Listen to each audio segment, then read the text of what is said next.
جو غلام تیری بیوی کو ورگلا رہا ہے اس کو سزا ضرور ملنی چاہیے. خود برائی کرنے والی تھی، فوراً سے ایک پاکیزہ بیوی بننے کا ناٹک کرنے لگی. اب وہاں پہ کوئی گواہ بھی نہیں تھا کہ جو گواہی دے سکتا ہو. تو اس وقت پھر یوسف علیہ السلام نے پہلے تو چپ رہے، وہ کچھ نہیں بولے کیونکہ انہیں خاموش ہی رہنا تھا. اللہ تعالیٰ کے بندوں کی صفت ہوتی ہے کہ وہ پردہ پوشی کرتے ہیں، لیکن جب آپ کی ذات پہ تہمت لگائی جائے نا تو تہمت کے بعد خاموش رہنا، اس کا مطلب یہ ہوتا ہے کہ آپ نے اس الزام کو قبول کیا ہے، آپ نے مان لیا ہے کہ میں نے یہ غلطی کی ہے. لیکن جب تہمت لگتی ہے، الزام لگتا ہے، تب آپ کو بولنا پڑتا ہے. قولا کہا، ہیا اسی نے، روات پھسلانا چاہا، نی مجھے، اسی عورت نے مجھے پھسلانا چاہا، عن نفسی میرے نفس سے. یہ انہوں نے اپنے حق میں بات کی، یہ صفائی پیش کی اور یہ حقیقت بتائی. تو یہ قاعدہ سمجھ میں آ گیا نا کہ جب آپ کوئی بھی کچھ بھی کہتا ہے تو آپ خاموش رہیں، الجھنے کی ضرورت نہیں. لیکن جب آپ کی ذات پہ انگلی اٹھائی جاتی ہے، وہ کام جو آپ نے کیا نہیں ہوتا اور آپ پہ وہ الزام لگتا ہے، آپ کی عزت کو ہرات کی جاتا ہے، اس وقت آپ کو بس اتنا ضرور بتانا ہوتا ہے کہ یہ کام میں نے نہیں کیا اور نہ ہی میرا یہ ارادہ ہے. وہ شاہدہ اور گواہی دی، شاہد ایک گواہ نے، من اہلیہا اس کے گھر والوں میں سے. اب یہ گواہی کا مطلب ہے قرینے کا موجود ہونا، یعنی گواہ تو اس وقت موجود نہیں تھے تو کس کو سچ کہیں کس کو جھوٹ کہیں. تو اس وقت کوئی چارہ نہیں تھا، اس لیے جو حالات تھے اس کو سامنے رکھتے ہوئے فیصلہ کیا جا سکتا تھا.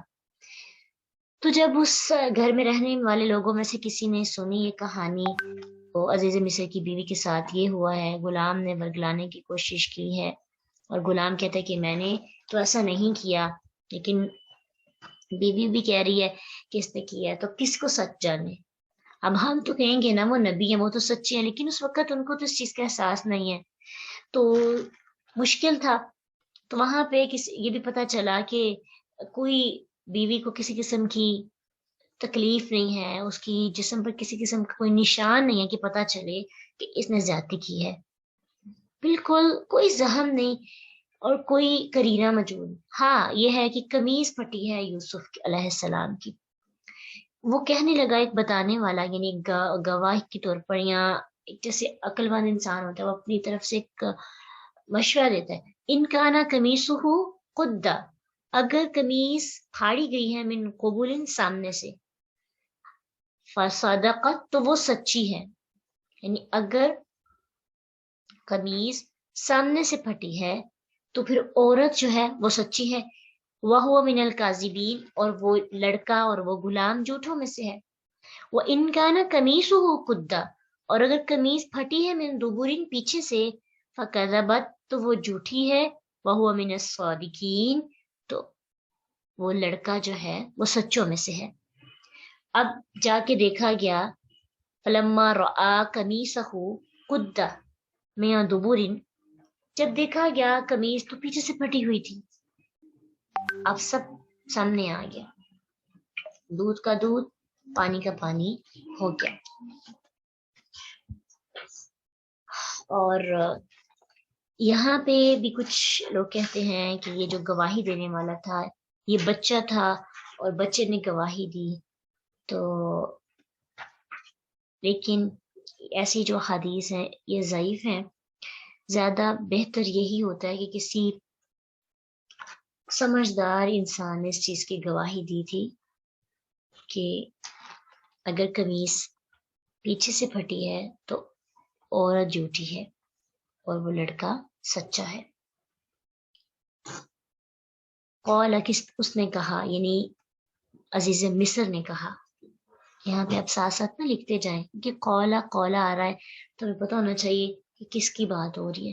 عزیز مصر نے کہا، انہو بے شک میں قید کنہ تمہاری چالوں میں سے ہے.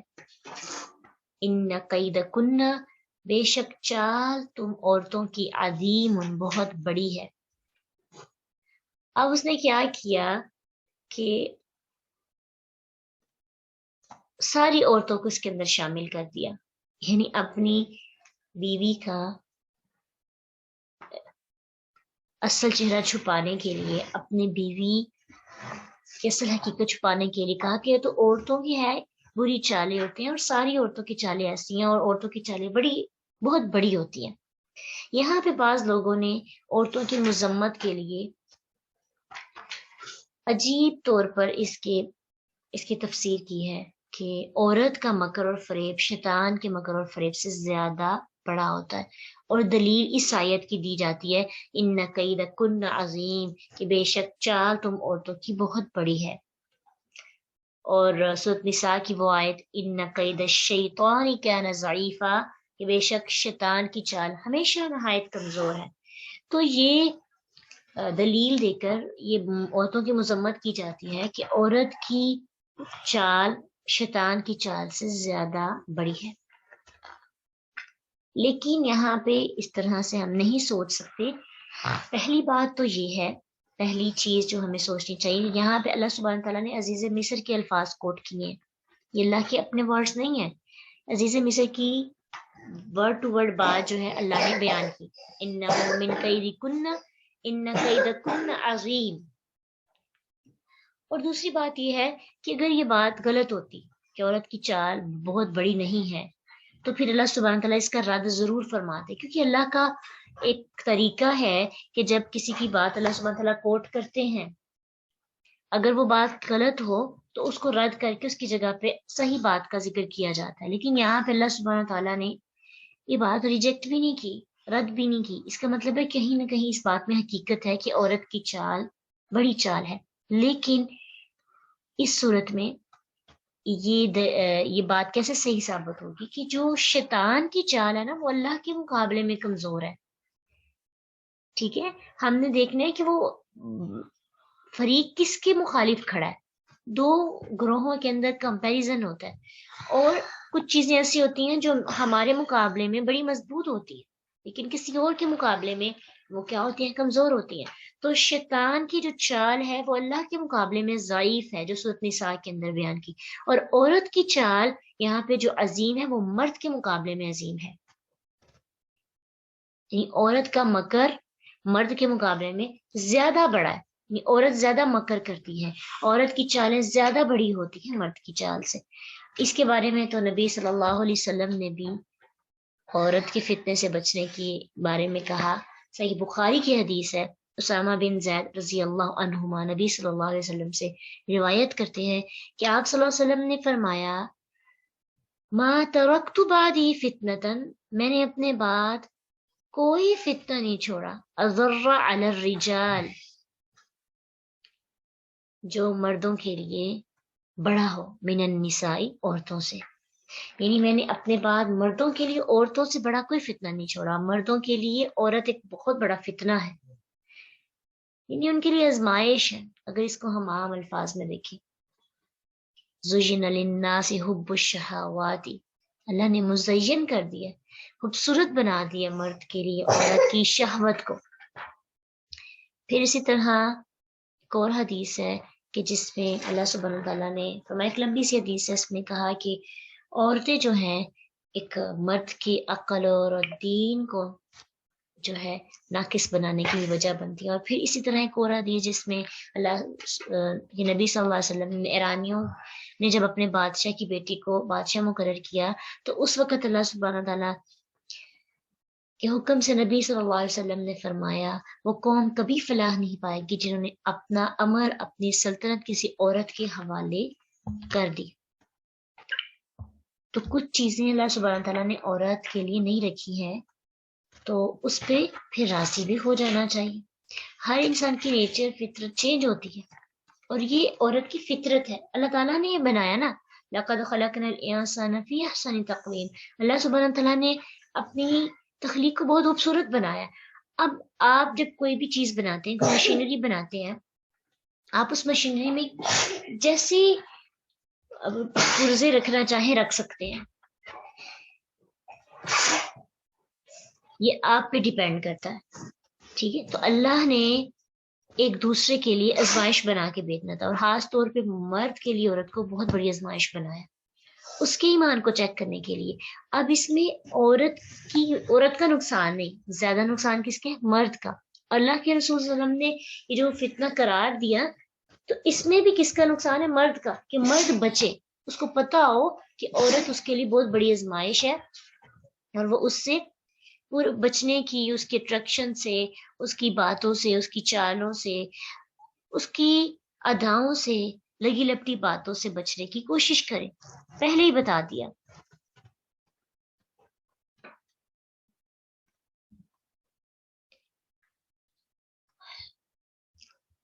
اب عزیز مصر کو بھی سچائی کا پتہ چل گیا، تو اب کیا ہوا کہ یوسف کو وہ کہنے لگے یوسف اعرض عن ھذا، اے یوسف درگزر کرو اس سے، اور اپنی بیوی کو کہنے لگے واستغفری، بخشش مانگ اپنے گناہ کی، انکی، بے شک تو، اگر مرد کی بات ہوتی تو لفظ آنا تھا انکا، عورت کے لیے انکی بے شک تو، کنتی ہے تو، من الخاطئین، خطا کاروں میں سے۔ اب بس اس یوسف علیہ السلام کو کہا کہ حقیقت جان لینے کے بعد اس معاملے سے درگزر کیجئے، بات نہ پھیلے اپنی بات کو کور کرنے کے لیے، کہ تمہاری سچائی اور پاکیزگی تو ثابت ہو گئی ہے، اب جو ہے نا تم اس کو دبا دو، اس کا ذکر نہ ہو۔ اور ادھر اپنی بیوی سے کہا تو اپنے گناہ کے لیے استغفار کر، معافی مانگ۔ تو اس سے پتہ چلتا ہے کہ بعض اوقات جو لوگ دین دار بھی نہیں ہوتے لیکن ان کو اچھی اور بری چیزوں کا پتہ ہوتا ہے کہ اچھی چیز کیا ہے، بری، اچھائی اور برائی فرق کرنے والی ان کے پاس سوچ ہوتی ہے فطرتی طور پر۔ انہوں نے کیا کہا؟ بخشش مانگ، معافی مانگ۔ لیکن یہاں پہ ایک اور چیز جو ہے نا ہمیں سمجھ میں آتی ہے کہ ہم اس بات کو یہ نہ سوچیں کہ نیکسٹ ٹائم جب ہمارے ساتھ ایسا ہو یا ہم ایسی غلطی کریں تو ہمارے جو ساتھ رہنے والے اہل و عیال ہیں، ہمارے پیرنٹس، باپ ہے، بھائی ہے، یا ہمارا خامد ہے، وہ بھی ہمارے ساتھ ایسے سلوک کرے جیسے عزیز مصر نے اپنی بیوی کے ساتھ کیا تھا۔ ویسے بظاہر لگنے میں یہ بڑا تحمل مزاجی اور حلیم انسان نظر وہ آتا ہے، لیکن ایک قسم کی یہ آپ سمجھیں کہ غیرت کا نہ ہونا ہے کہ اس نے اپنی بیوی کو کوئی بھی سزا نہ دی، اور نہ ہی ان دونوں کو الگ الگ رہنے کا کوئی انتظام کیا۔ تو یہ ایک قسم سے مصر کی سب سے اونچے طبقے، امیر طبقے کی اخلاقی حالت معلوم ہوتی ہے کہ کچھ بھی نہیں کہا اس نے اپنی بیوی کو، بلکہ خاموشی کے ساتھ بس اتنا کہا کہ تو معافی مانگ لے۔ تو یہ ایک، اس سے ہمیں اپنی تسلی نہیں سمجھنی کہ ہمارے ساتھ رہنے والے لوگ بھی ہمارے ساتھ ایسا سلوک کریں، ٹھیک ہے؟ یہ ایک طرح سے ایک اچھا اصول نہیں ہے۔ اگر ایسے ہونے لگے پھر تو یہ برائی پھیلے، اور آج ایسے ہی ہو رہا ہے۔ جو اونچے طبقے کے لوگ ہیں نا ان کے اندر سے غیرت ختم ہو گئی ہے، جو امیر ہیں، جس کو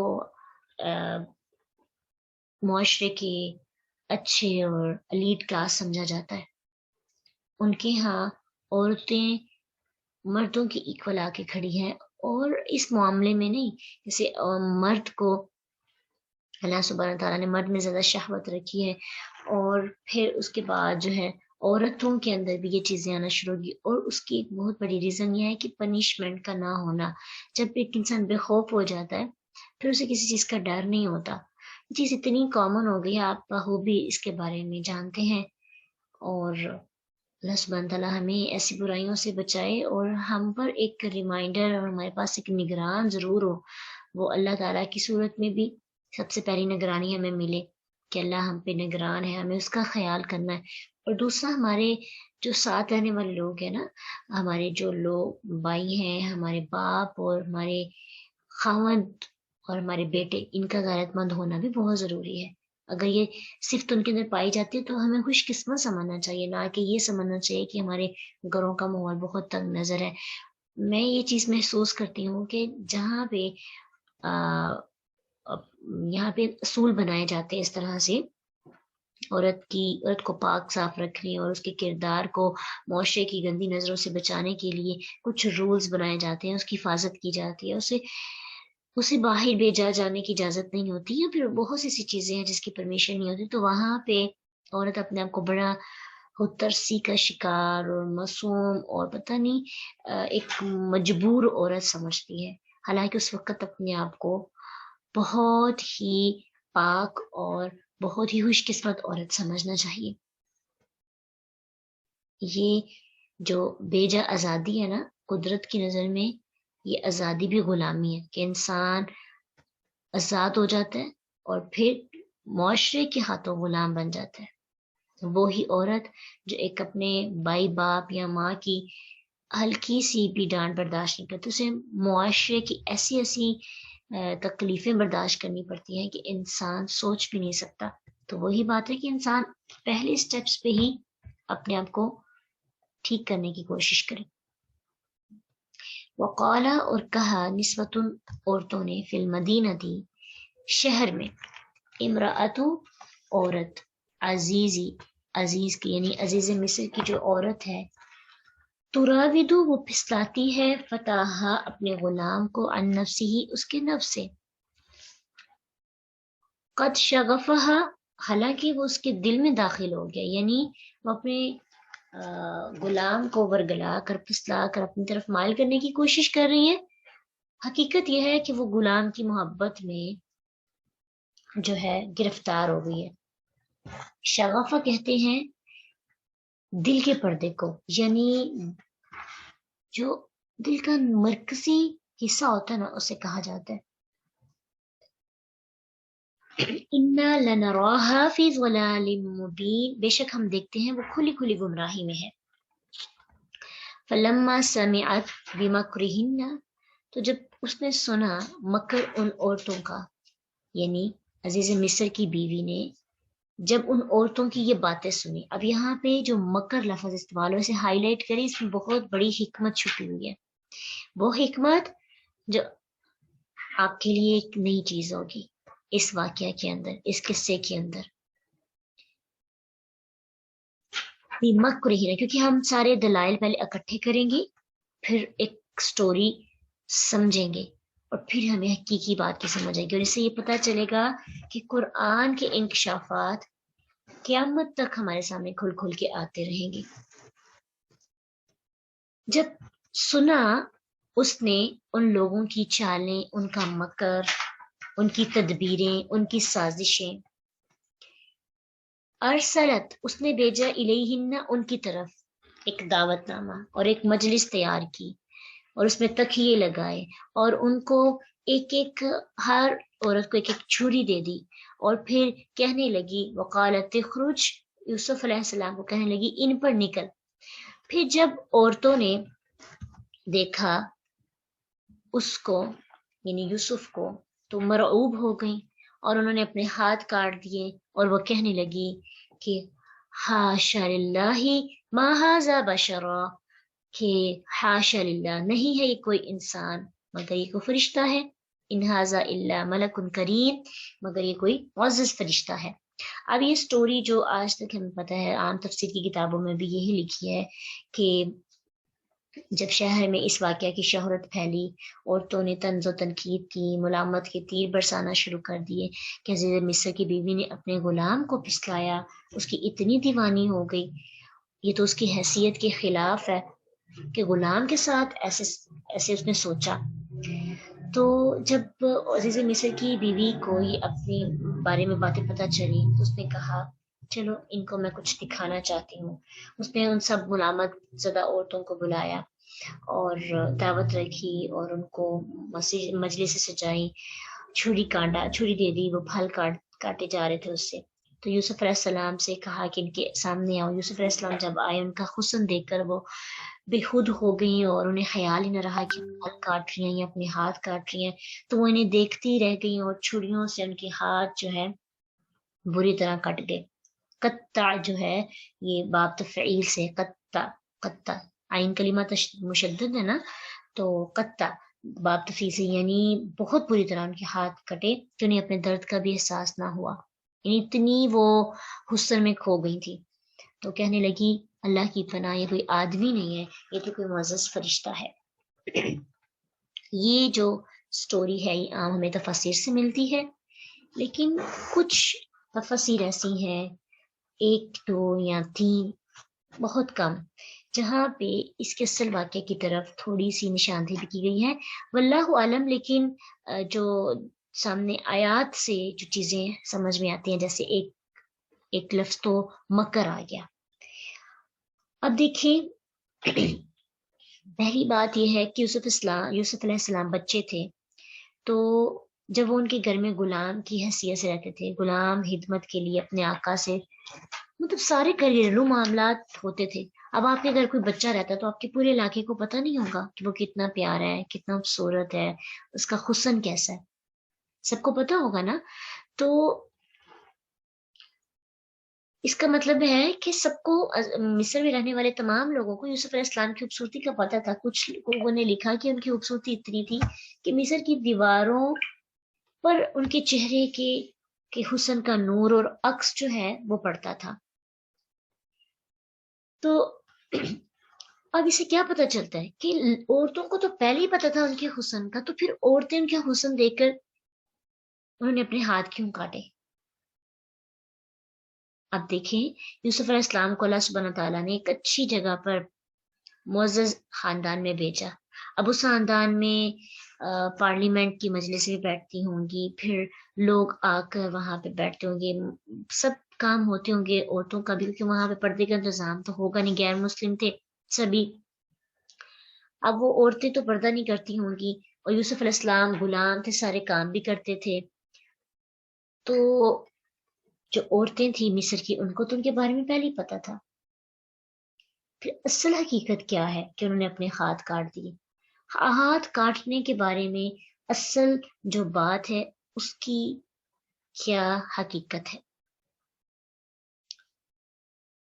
کہا جاتا ہے کہ یہ عورتیں جو وہاں پہ آئیں، یعنی جب ان کو پتا چلا کہ یوسف علیہ السلام کے ساتھ جیسے مصر کی بیوی نے برائی کا ارادہ کیا ہے، تو جو انہوں نے باتیں کی تھی نا، بِمَكْرِهِنَّ، مکر ان عورتوں کا، اور ان کی جو باتیں تھی، اور انہوں نے جو کہا کہ یہ اپنے غلام کی محبت میں گرفتار ہو گئی ہے اور یہ اس کو برگلا رہی تھی.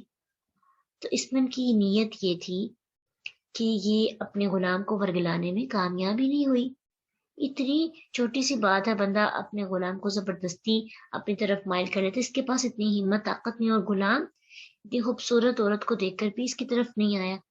اب ان کا مکر یہ تھا کہ ہمیں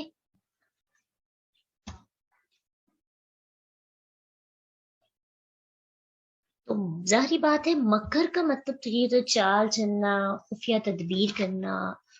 تو انہوں نے جو ہے، ان کا مقصد یہ تھا باتیں کرنے کا کہ یہ کتنی نادان ہے کہ اپنے غلام کو مسلسل کوشش کرنے کی اور پسلانے کے باوجود بھی اپنا مقصد حاصل نہیں کر سکی. ساتھ ہی انہوں نے اپنے حسن کا دعویٰ دیوانہ بنانے کی چالوں اور مہارتوں کا ذکر کیا کہ ہمارے اندر یہ سکل ہے، ہمارے اندر یہ چیز ہے کہ ہم کسی کو بھی اپنا دیوانہ بنا سکتے ہیں. ہمارے پاس وہ مکر ہے، کوئی بھی ہمارے مکر و فریب سے نہیں بچ سکتا. ایک غلام کی کیا مجال، فلما سمیت بمکرہن کی یہ تفسیر کی گئی. تو جب عزیز مصر کی بیوی نے ان کی چالوں کو سنا تو دعوت دی کہ آؤ چلو آ کے اپنا ہنر آزماؤ. تو اگر وہ کسی ایک کو بھی دل دے بیٹھے گا تو پھر میرے لیے بھی کوئی وجہ جواز بن جائے گی. پھر کیا کیا، اس نے پراپر ایک دعوت رکھی اور ہر ایک کے ساتھ چھری بھی دے دی. اب یوسف علیہ السلام عزیز کی بیوی کے کہنے پر شہر کی منتخب حسیناؤں کے سامنے آئے. یعنی بہت زیادہ لڑکیاں نہیں تھی، نسبت لفظ استعمال ہوا ہے، تو یہ تقریباً 10 تک کے لیے بولا جاتا ہے. ویسے تو نساؤن آتا ہے نا، یہاں پہ نساؤن نہیں ہے، نساؤن آتا ہے تمام عورتوں پر. نساؤن بھی جمع کا صیغہ ہے، امراتن کی جمع، اور نسوتن بھی جمع ہے، لیکن نسوتن آتا ہے 3 سے لے کے 10 تک کے لیے. اس کا مطلب ہے ان کی کوئی تعداد اتنی تھی. اور پھر ہر ایک نے اپنے حسن سے ان کو متاثر کرنے کی کوشش کی، ہاں مختلف انداز مختلف سٹائل سے، لیکن جب کوئی بھی کامیاب نہ ہوئی تو انہوں نے آخری حربہ آزمایا، جو کہ آج بھی آزمایا جاتا ہے، اپنی نس کاٹ لینا، اپنے ہاتھ پہ کٹ لگا لینا کسی کو امپریس کرنے کے لیے، اپنی جان دینے کا ناٹک کرنا، اور کچھ ایسی میڈیسنز کھا لینا کہ ہم مر جائیں گے۔ ایسے چیزیں آج بھی عورت کرتی ہے، آپ کو شاید اس چیز کا پتہ بھی ہو۔ اور یہ ہے کہ آخری حربہ، جب کوئی بات نہیں مانتا تو پھر انہوں نے آخری حربہ آزمایا کہ اگر تو نے ہمارا دل توڑ دیا تو ہم خود کشی کر لیں گے۔ تو یہ ایسا مرحلہ ہوتا ہے کہ انسان رحم کے جذبے کے ہاتھوں پھنس جاتا ہے۔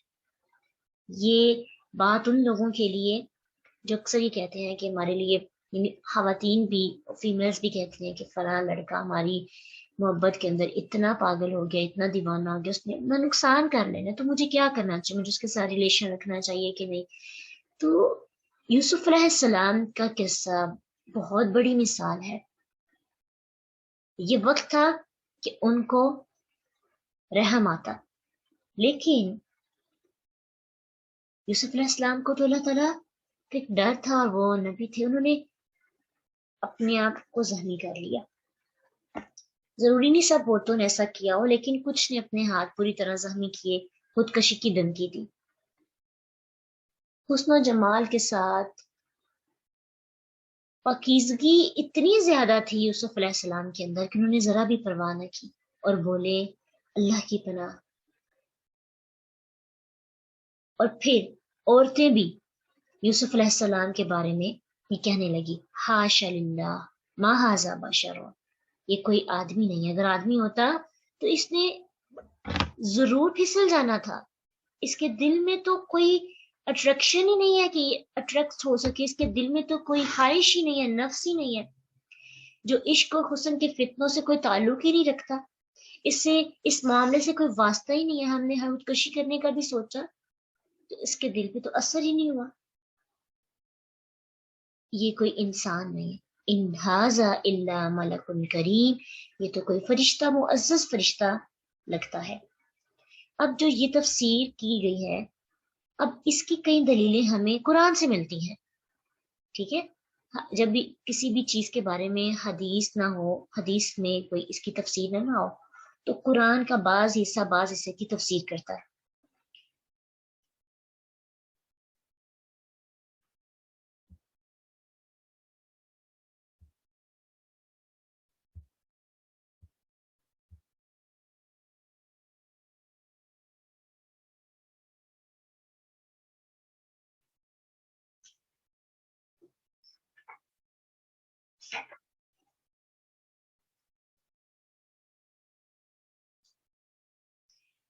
پانچ دلائل ہیں ہمیں جو اسی صورت میں اگلی آیات کے اندر ملتے ہیں، کہ جس سے پتہ چلتا ہے کہ جو مکر کیا عورتوں نے، یعنی وہ اس نیت کے ساتھ آئی تھی۔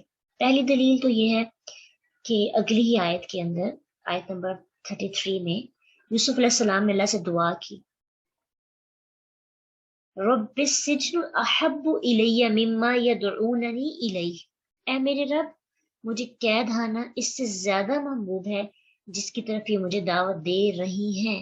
زیادہ عورتوں کا ذکر کیا، یدعوننی، یہ مجھے دعوت دے رہی ہیں، اس کو ہائی لائٹ کیا جائے۔ ایک تو مکر کا لفظ ہمارے لیے اس بات کو سمجھنے میں ہمیں سپورٹ کرتا ہے، دوسرا 33 آیت کے اندر یدعوننی، پھر دوسری دلیل یوسف علیہ السلام نے مزید دعا کی اسی آیت کے اندر 33 کے اندر، وَإِلَّا تَصْرِفُ عَنِّي كَيْدَهُنَّ أَصَبُّ إِلَيْهِنَّ وَأَكُن مِّنَ الْجَاهِلِينَ، اگر تو مجھے ان کے مکر فریب کو مجھ سے نہ ہٹائے گا، قیدہن،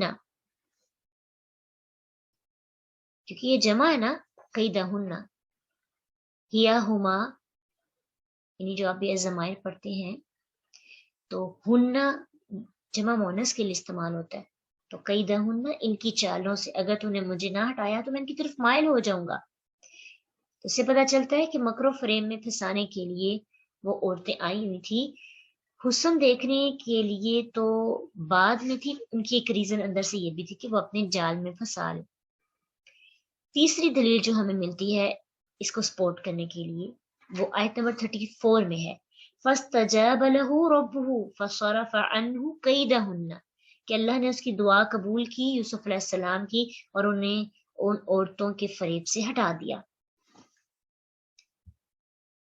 چوتھی دلیل جو ہمیں ملتی ہے، یوسف علیہ السلام نے جب بادشاہ کے خواب کی تعبیر بتائی، آگے جا کے آپ اس کو پڑھیں گے، تو بادشاہ نے ان کو بلوایا، اپنا قاصد بھیجا۔ تو یوسف علیہ السلام نے ان کے قاصد کو کہا، اپنے مالک کے پاس جاؤ اور پوچھو، ما بال النسوۃ اللاتی قطعن ایدیہن، ان عورتوں کا کیا حال ہے جنہوں نے اپنے ہاتھ کاٹ ڈالے، ان ربی بکیدہن علیم، بے شک اللہ ان کے فریب کو خوب جاننے والا ہے۔ کہ ان کا حال جا کے پوچھو کہ انہوں نے اپنے ہاتھ کیوں کاٹے تھے، اللہ ان کے فریب کو جانتا ہے۔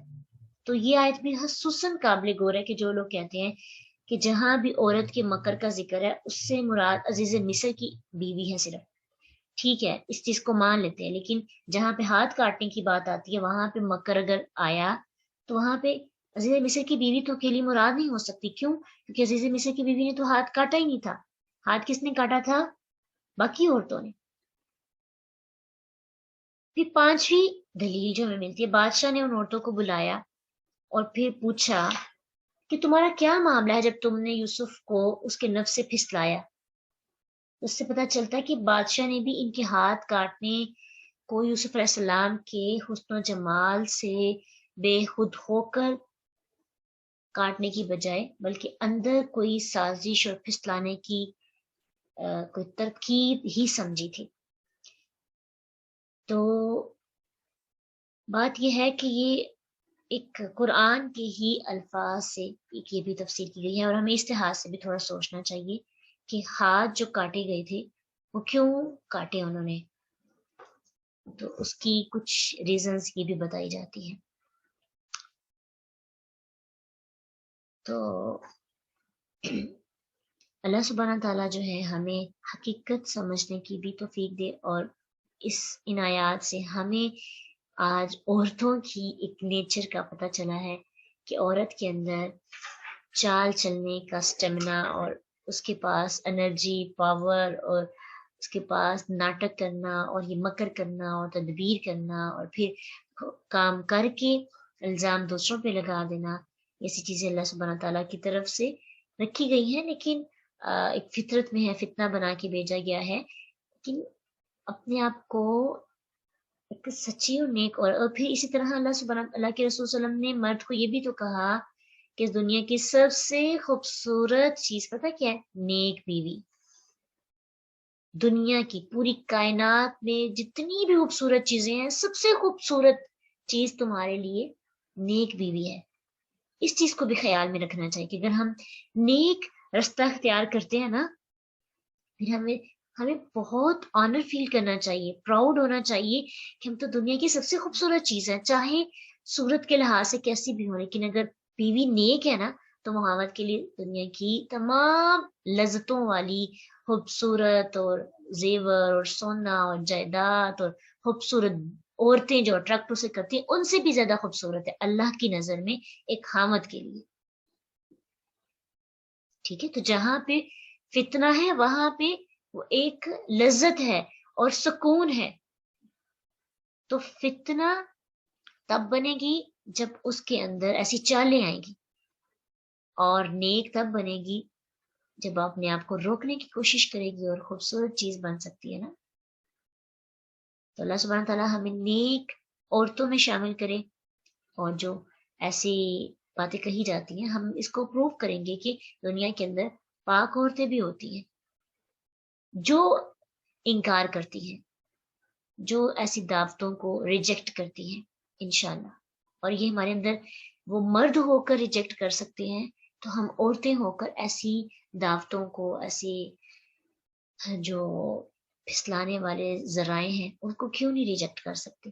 ہمارے اندر ارادہ مضبوط ہونا چاہیے، اور پہلے سے خود کو تیار رکھیں کہ زندگی کے اندر ایسے حالات آ جائیں کہ جب ہمیں کوئی ورگلائے، پھسلائے، تو ہم نے خود کو پاک رکھنا ہے، ہماری چادر پر ایک داغ بھی نہیں آنا چاہیے، ہم نے اپنے آپ کو پاکیزہ رکھنا ہے، اللہ سے دعا بھی مانگنی ہے، انسان کے بس میں نہیں ہوتا یہ، اللہ سے پناہ، اللہ مجھے پاک رکھنا، میری عزت کی حفاظت کرنا، میرے کردار کو پاکیزہ بنانا، اور مجھے پاک لوگوں میں شامل کرنا.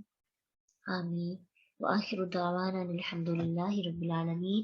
سبحانک اللہم وبحمدک نشہد ان لا الہ الا انت نستغفرک ونتوب الیک. السلام علیکم ورحمۃ اللہ وبرکاتہ. فإن مع العسر يسرا إن مع العسر يسرا فإذا فرغت فانصب وإلى ربك فارغب.